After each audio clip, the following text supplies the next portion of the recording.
Dan berikut daftar nama anggota Brimopolda Metro Jaya yang melakukan pelanggaran.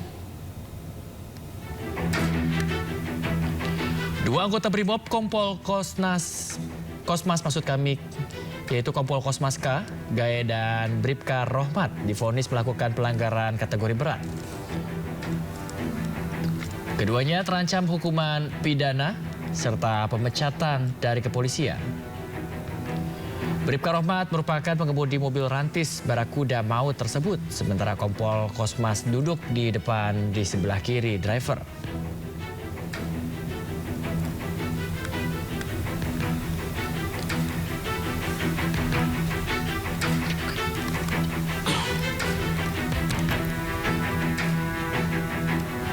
Sementara itu pemirsa, 5 anggota Brimob lainnya dikenakan kategori pelanggaran sedang.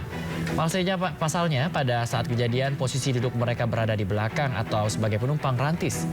Mereka adalah Aibda M. Rohyani, Bribtu Danang, Bribda Mardin, Baraka Jana Edi, dan Baraka Yohanes David. Pelanggar etik sedang bisa dijatuhi berbagai sanksi, mulai dari penempatan khusus, mutasi jabatan, demosi, hingga penundaan kenaikan pangkat.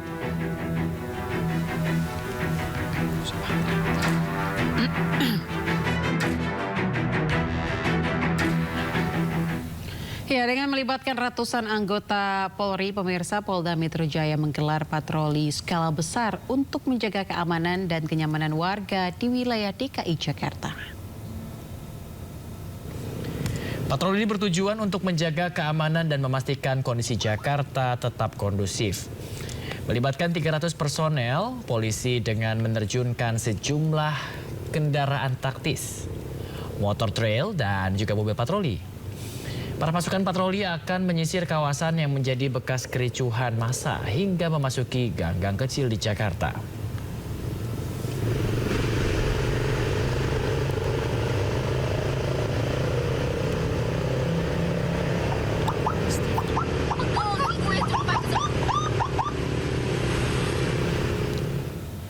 Kita beralih ke informasi selanjutnya, pemirsa. Menteri Dalam Negeri Tito Karnavian menyampaikan tercatat demonstrasi berlangsung di 107 titik di 32 provinsi Indonesia.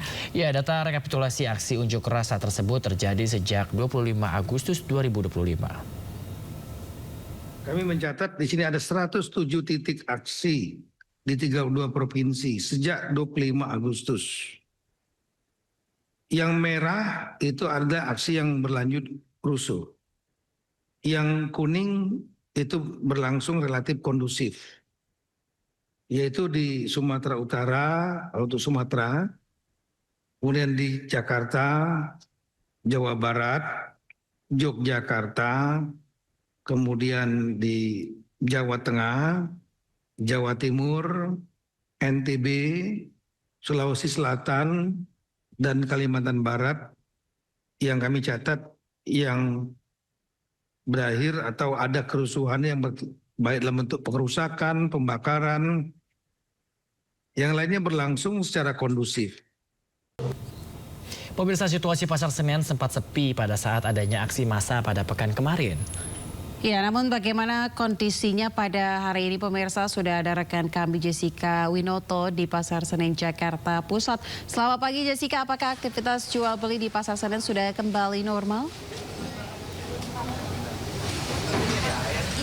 Ya, selamat pagi Ayah, Bayu, dan juga pemirsa. Untuk kondisi terkini di Pasar Senen, Jakarta Pusat tampaknya memang sudah mulai kembali normal. Tetapi memang kami sempat bertanya dengan penjual yang ada di sini, memang untuk kondisi pada hari ini masih tergolong sangat sepi dibandingkan hari-hari sebelumnya, khususnya untuk sebelum adanya aksi demonstrasi yang terjadi di beberapa hari yang lalu. Pemirsa, Ayah, Bayu, dan juga pemirsa dapat melihat bahwa ini situasinya pun sudah terlihat bahwa sudah ada beberapa pembeli-pembeli yang datang ke sini dibandingkan beberapa hari yang lalu, karena informasinya juga kami mendapatkan bahwa informasinya gerbang Pasar Senen Jakarta Pusat ini ditutup selama 2 hari, sehingga tentunya ini berdampak dengan aktivitas antara pembeli maupun penjual, dan tentunya ini kalau misalkan dari sisi penjualnya pun mereka merasakan kerugian yang sangat signifikan karena tidak ada pembeli selama 2 hari berturut-turut.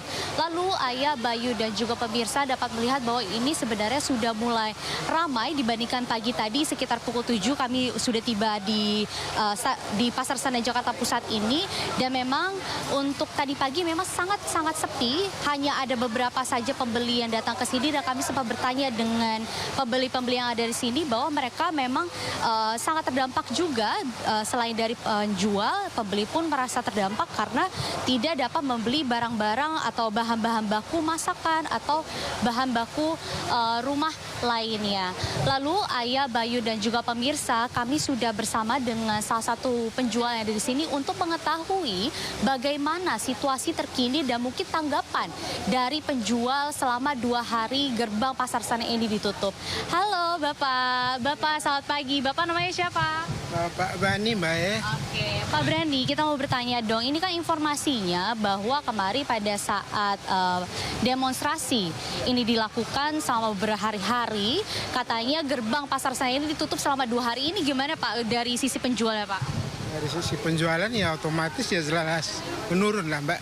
Nah, ya orang keluar juga takut gimana mau ke pasar. Pasar juga ditutup kan. Tapi ya akses masuk sih ada buat belanja kebutuhan sehari-hari, tapi ya itu tadi pengunjung mah nggak ada barangnya keluar gitu. Oke, berarti kalau misalnya dibandingkan dengan sebelum ditutupnya gerbang Pasar Senen ini, omset atau keuntungan itu bisa-bisa menurunnya berapa banyak sih Pak? Ya banyak Mbak, lebih separuh, lebih 50% lebih, ya. Bisa 75% bisa berkurang. Nah Pak, ini untuk pertanyaan selanjutnya Pak, kita juga bertanya apakah ada dampak dari harga-harga bahan-bahan seperti cabai, bawang, dan sebagainya, ini ada penurunan atau kenaikan nggak Pak? Enggak. Nggak ada. Kalau harga-harga sih normal, stabil semua Mbak. Stabil semua ya, Iya. berarti nggak ada pengaruh. Nggak ada pengaruhnya. Oke, tapi pendapatan dari pembeli ini nggak ada? Justru nggak ada. Justru nggak ada ya? Oke, mungkin boleh disampaikan nggak sih Pak untuk harapan ke depannya dari pasca demonstrasi ini ke depannya gimana nih Pak? Ya kalau bisa mah lebih distabilkan aja lah kondisi pasar gitu, biar orang juga nggak takut keluar begitu. Nah. Baik, terima kasih banyak Pak Brandi atas informasi dan waktunya. Selamat beraktivitas kembali. Ya baik Ayah, Bayu dan juga pemirsa, bahwa memang informasi yang tadi kita sudah dengar bersama-sama bahwa selama 2 hari berturut-turut gerbang Pasar Senen ini ditutup. Tentunya ini berdampak dari pendapatan dari para penjual, yang mana ini pendapatan yang mereka dapatkan ini berguna untuk membayar karyawan-karyawan mereka sendiri, dan juga untuk dari sisi pembeli pun mereka tidak dapat membeli bahan-bahan baku karena memang aktivitas untuk membeli atau keluar dari rumah ini terganggu karena adanya aksi demonstrasi yang dilakukan atau terjadi di beberapa hari yang lalu. Tentunya ini juga menjadi harapan bagi penjual maupun pembeli untuk kedepannya situasi semakin baik, dan juga pemerintah pun dapat menstabilkan aspirasi atau keadaan-keadaan di masyarakat saat ini. Sementara itu, Bayu, Ayah. Ya baik, terima kasih banyak Jessica Winoto melaporkan langsung dari Pasar Senen. Selamat bertugas kembali Jessica dan juga tim liputan. Ya pemirsa, diplomat KBRI 5 Peru Zetro Leonardo Purba tewas ditembak saat sedang bersepeda bersama istri. Informasinya sesaat lagi pemirsa, tetaplah bersama kami.